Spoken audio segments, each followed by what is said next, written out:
Good day, St. Maarten. I'm Yesenia Lasser. And I'm Austin Lawrence. And welcome to another edition of St. Maarten News Desk. Brought to you by TB15. We bring the latest and most important stories around the island and beyond. It's only Tuesday. We already had a plane crash. You don't want to miss these next headlines.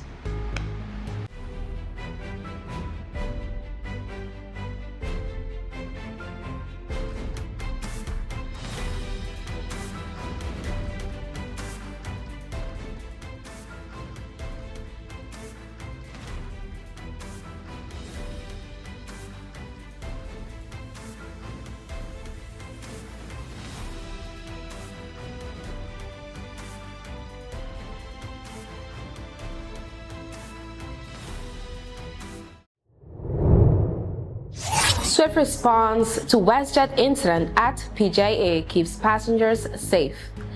Authorities at the Princess Juliana International Airport worked through Sunday and into Monday morning to safely remove a WestJet Boeing 737 after an incident that forced the closure of the airport's runway. The aircraft, operating as flight WS2276 from Toronto, landed shortly after 1:30 p.m. on Sunday, September 7th, with 164 people on board. There were no injuries, although 3 passengers were taken for precautionary medical checks. The plane sustained damage to its right wing after contact with the runway. The Honorable Minister of Tourism, Economic Affairs, Transport and Telecommunication, Princess Martin, remained at the airport throughout the day, coordinating logistics alongside the airport staff and support agencies. She described how safety guided every decision, from stabilizing the aircraft to carefully moving it with the aid of a crane. The minister also spent time with passengers in the terminal, ensuring urgent needs were met. Those without identification received help from the Ministry of Justice, while the Ministry of VSI was contacted to secure doctors and pharmacies for medical cases. Hotels were engaged to accommodate travelers without funds, and most passengers were relocated by evening with food, transport, and lodging covered. All flights were grounded while the runway remained closed. PJA confirmed that the airport will stay closed until inspections could be carried out, with flight operations resuming midday Monday, September 8th. The Honorable Prime Minister Dr. Luke Mercelina also visited the airport, offering support to staff and passengers. Both he and Minister Heiliger Martin praised the swift teamwork of the PJA's management, firefighters, customs, immigration, contractors, and hotel partners who responded to the incident. Looking ahead, the minister stressed that lessons will be drawn from the experience. For most, this was the first real-world incident of this scale. A full debriefing will be held so that protocols are strengthened and improvements made, she said. Meanwhile, WestJet representatives have arrived on the island to join the recovery team and assist affected passengers. On behalf of the government, Minister Heiliger Martin expressed gratitude to all who worked under pressure to protect travelers and restore operations. Martin showcases culture and unity at CARIFESTA 15. St. Maarten proudly joined regional leaders, artists, and cultural icons at CARIFESTA 15 in Barbados, held in late August under the theme Caribbean Roots, Global Excellence. Leading the delegation was Minister of Education, Culture, Youth and Sport, the Honorable Melissa D. Gums, who described the festival as both a cultural celebration and a platform for regional collaboration. Her first night began with the Caribbean Super Concert, setting the stage for 10 days of performances, dialogue, and discovery. She also attended the opening of the Big Conversations series, The Idea of Caribbean Civilization, alongside Prime Minister Mia Amor Motley, Lady Motley, and Prime Minister Ralph Gonzalez of St. Vincent and the Grenadines. St. Martin's performers made their mark during Country Night, with storytellers, poets, musicians, and DJs, led by Clara Reyes and featuring artists like King James and DJ King Kimbe, showcasing the island's unique identity through music, movement, and history. Minister Gums also celebrated local designer Zilla Duzon, who brought St. Maarten flair to the festival's fashion stage. Beyond the performances, the minister engaged in policy dialogue and bilateral meetings, including discussions with Prime Minister Motley and Barbados Minister of Culture Chantal Monroe-Knight. She also visited the University of the West Indies to explore collaboration in aviation studies and toured the Oceania Innovation Hub, which focuses on climate and education. One highlight was the fireside chat with filmmaker Ava DuVernay, where conversations on storytelling and representation underscored the importance of amplifying Caribbean voices globally. Reflecting on St. Maarten's participation, Minister Gum said, CARIFESTA reminds us that the Caribbean is strongest when we celebrate who we are together. For St. Maarten, this was not only about showcasing our talent, but also about building partnerships that will carry our culture and our people into the future. Further details of the ministers' bilateral meetings will be shared in the coming weeks, but St. Maarten's presence at CARIFESTA 15 already stands as a proud testament to the island's cultural vitality and commitment to regional unity. SIR submits advice on Sustainable Healthcare Act. The Social Economic Council, SIR, has submitted its long-awaited advice on the draft Sustainable Affordable Accessible Healthcare Act, or SAHA, to Minister of Public Health, Social Development and Labor, the Honorable Reginald Brugge. The proposed law, formerly known as the General Health Insurance, is designed to give all St. Maarten residents access to an improved and equitable healthcare package. It also seeks to address funding deficits in the system by introducing a solidarity premium to support long-term care and ensure fairness between public and private insurers. The advisory process was delayed for more than a year after the SIR board's term expired in April 2023. With the new board reappointed in August 2024, deliberations resumed and a consensus was reached earlier this month. In its advice, the SIR welcomed the effort to strengthen solidarity in healthcare, but also raised concerns. The Council warned about cost containment measures, government arrears owed to the SZV, and possible fiscal consequences for taxpayers. The SIR emphasized that close cooperation between government and stakeholders will be essential for the law's success and called for greater professionalism and timely consultation in the legislative process. The Council extended thanks to Minister Brugge, Finance Minister Honorable Marinka Gums, Public Health Head Fena Arnell, and SZV CFO Edson Felici for their collaboration. The advice is now before government for further deliberation, marking a key step towards securing St. Maarten's social and economic stability through a more sustainable healthcare system. Ambulances on the road, but calls going unanswered. Why are St. Maarten's first responders slowing down when the community needs them most? Our special feature investigates. Coming up. A new day begins. The sun rises over St. Maarten, bringing new energy, new possibilities. This island was built on resilience, progress, and the strength of its people. Our connection is what moves us forward. It links our communities, our businesses, our families. From the heart of the island to the shores beyond, we've connected St. Maarten. From every street to every home, this network was built for St. Maarten by St. Maarten hands. Connection isn't just about signals, it's about people. This is your island and your network recharged. Proudly local, we're here for today, tomorrow, and every milestone ahead.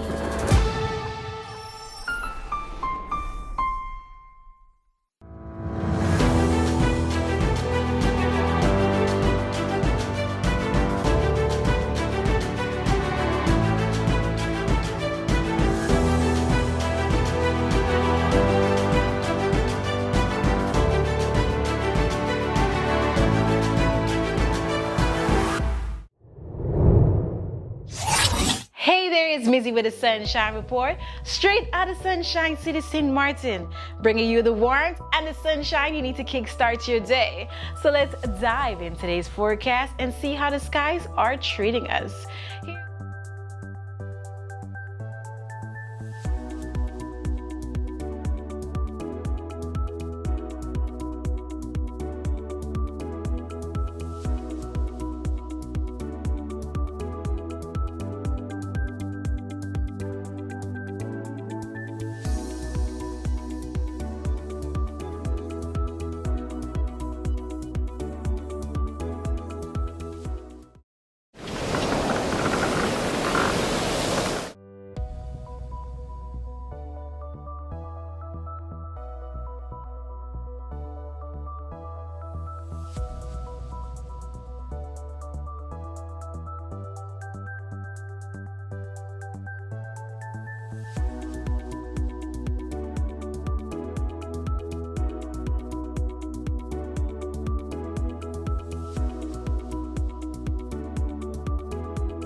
And that's it for your Sunshine Report, brought to you by the Met Department of Sint Maarten. Stay safe, enjoy the breeze, and have a great day, Sunshine City.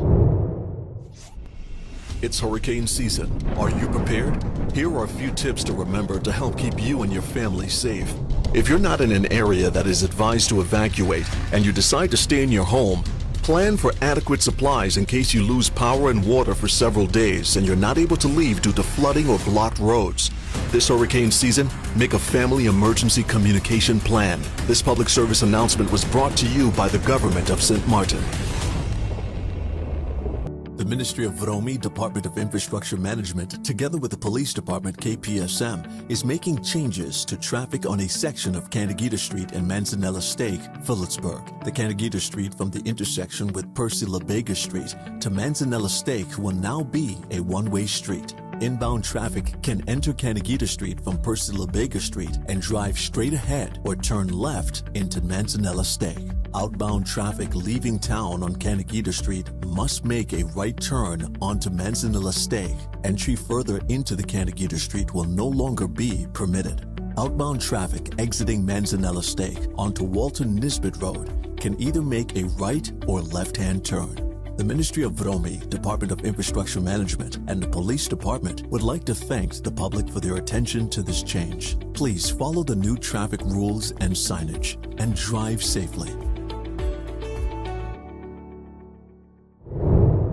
SZV reshapes HR into People and Culture Department. Social and Health Insurances, SZV, has announced a major milestone in its Beyond 3.0 transition program with the restructuring of its Human Resources Department into the newly established People and Culture Department. The change is designed to strengthen SZV's role as an employer of choice while advancing service excellence, leadership, and public value.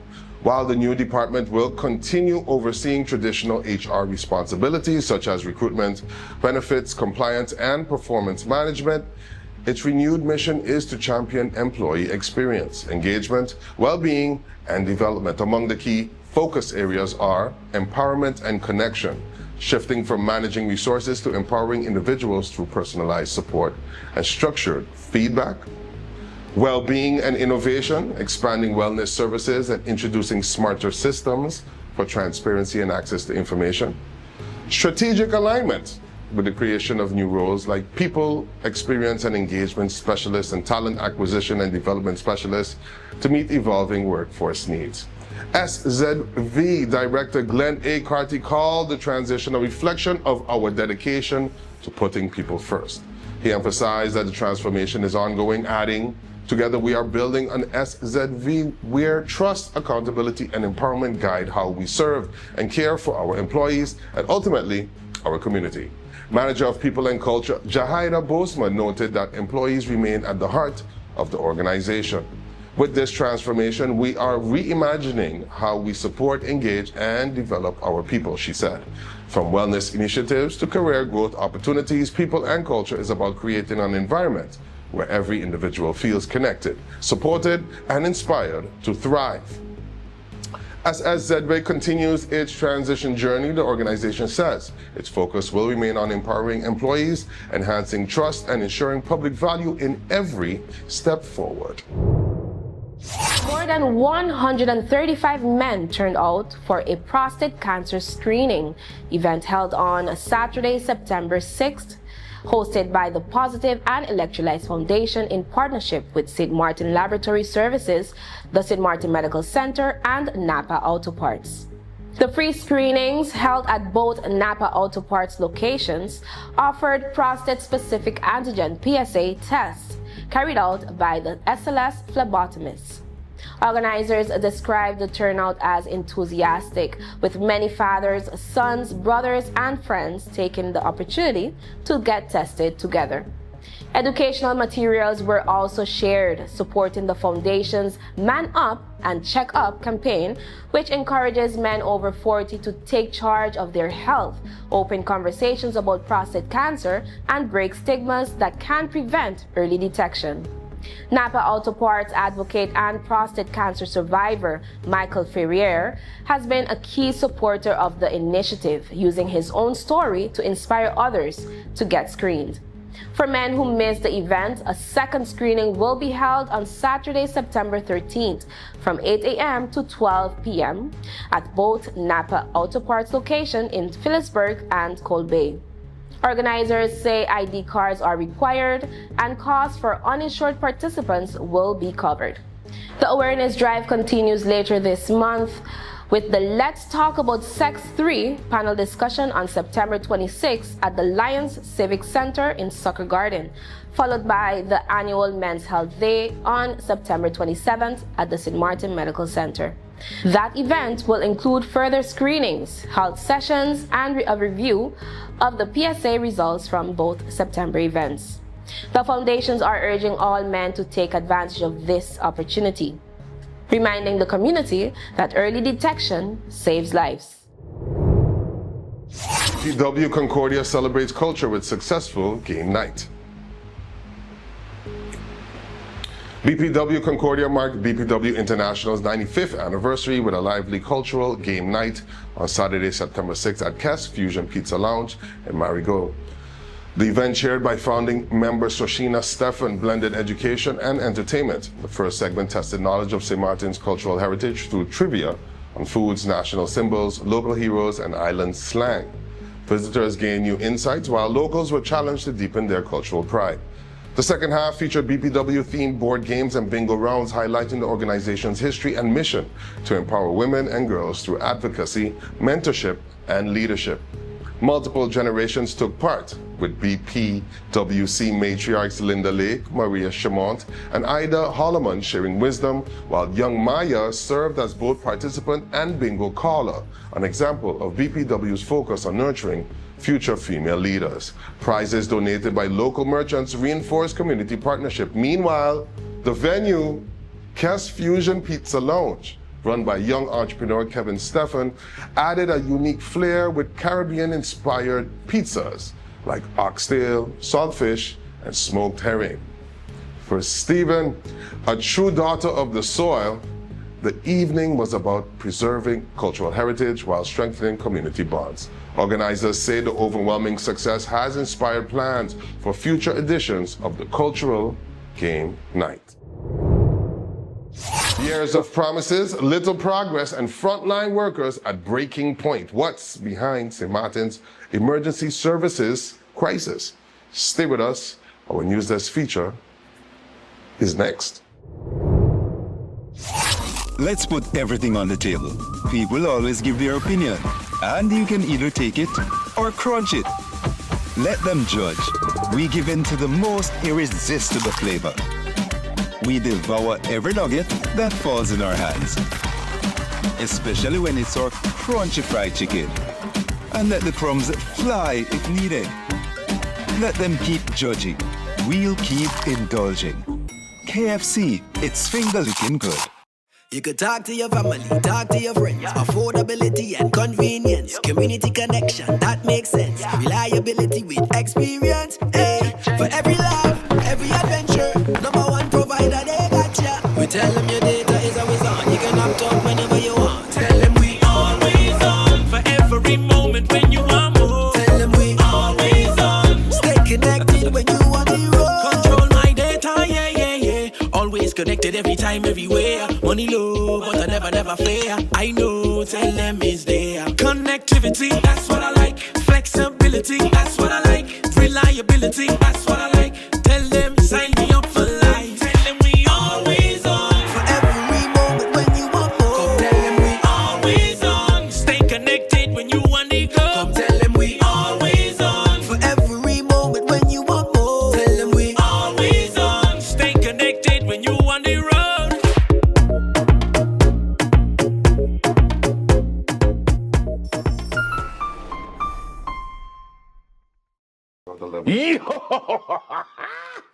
Guess what?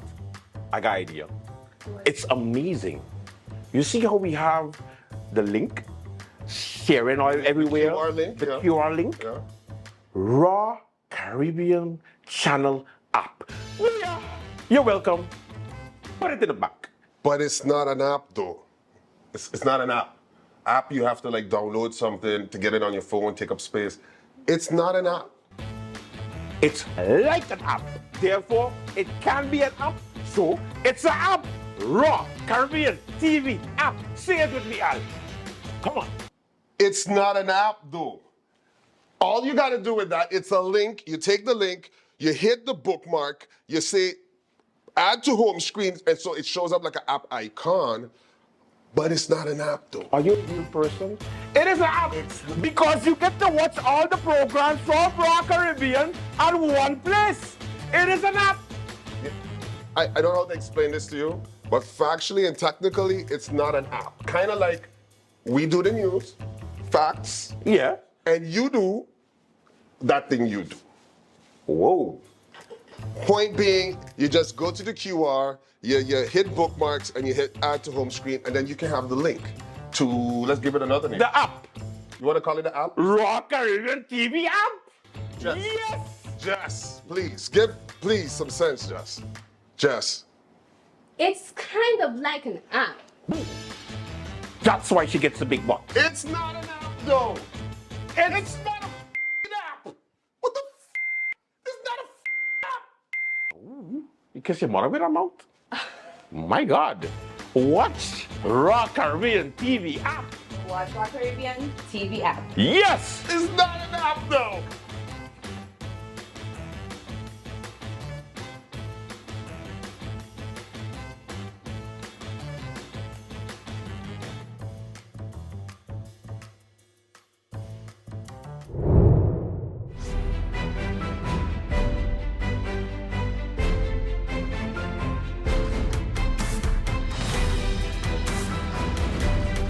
Good day and welcome to NEWSDESK.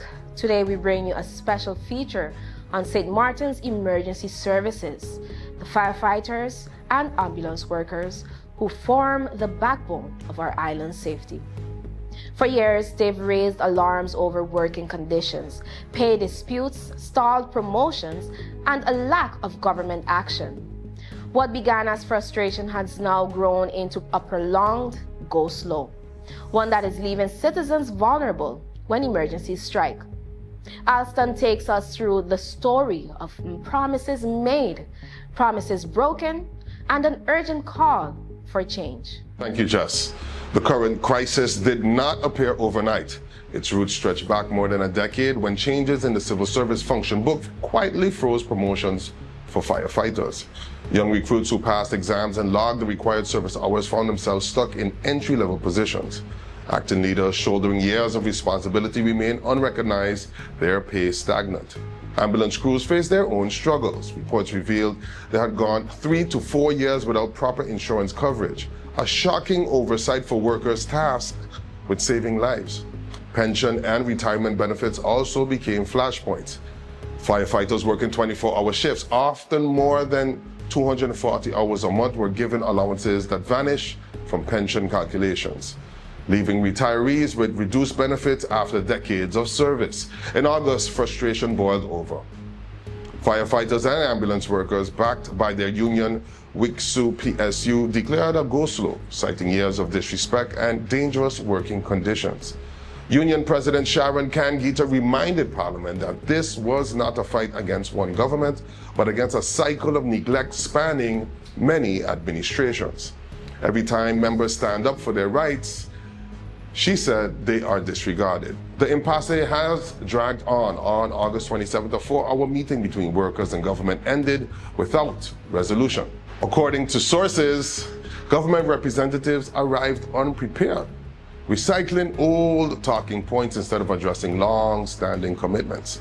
Workers described months of wasted time and nearly walked out within minutes. Meanwhile, ordinary citizens are feeling the impact. Member of Parliament Omar Otley marked September 7th as 1 month since the go-slow began. He recalled a troubling incident in Simpson Bay where residents were forced to rely on their own community collective to respond to an emergency at a local school and playground because the fire department could not intervene. In another case, a man with a leg injury was left to find his own way to the hospital after an ambulance failed to arrive. These stories underscore the hidden danger. Ambulances may still be seen on the road, but critical calls are going unanswered.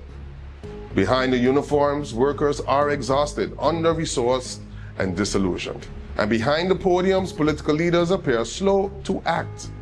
Even the infrastructure that supports disaster management has shown cracks. In August, the Fire and Ambulance Department building experienced internet connectivity failures, halting the printing of hurricane passes at the height of the storm season. A stark reminder of how fragile the system has become. But St. Maarten's emergency workers are not alone. From local unions to regional public service alliances, solidarity is growing across the Caribbean. Leaders like Charlon Catalina of ABVO, St. Maarten, and Shamir Brown of PSI have thrown their support behind the workers. PSI is Public Services International. Warning that decent work and safe conditions are not luxuries. They are necessities for those who risk their lives to protect others. As the dispute drags into its second month, a new meeting with government is scheduled for September 15th. For firefighters, ambulance crews, and the communities they serve, the question remains, will this be the turning point or just another chapter in years of delay? Jess. Thanks, Alston. The emergency services are sounding the alarm, not only for themselves, but for all of us. Without urgent action, lives will remain at risk. We'll continue to follow this story closely and bring you updates after the September 15th meeting. That's all for this featured story on NEWSDESK. That's all the time we have for today's edition of St. Maarten NEWSDESK. Thank you for joining us. Remember, new episodes premiere every weekday morning at 8 a.m. on TV 15 and then across all social media platforms. So follow all of them. I'm also Lawrence. And I'm Yesenia Lassiter, wishing you an amazing evening. See you tomorrow. And 2 for Tuesdays. So stay friendly, St. Maarten. Stay friendly, St. Maarten. Boom.